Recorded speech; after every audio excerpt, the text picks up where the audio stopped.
Assalamu alaikum al'umma da kewayen su masu kallon ayyukanmu.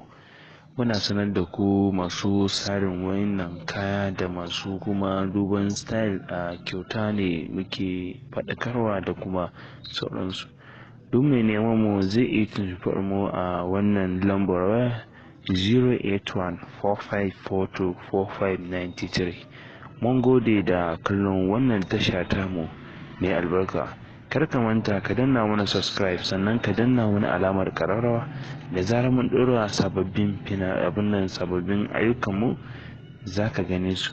Sannan idan kana neman ƙarin bayani akan wa'innan abubuwa kan koyarwa ko kuma kan wa'insu abubuwan da ba gane ba, za ka iya kiran mu akan wannan lambar waya za mu ƙara maka bayani insha Allah.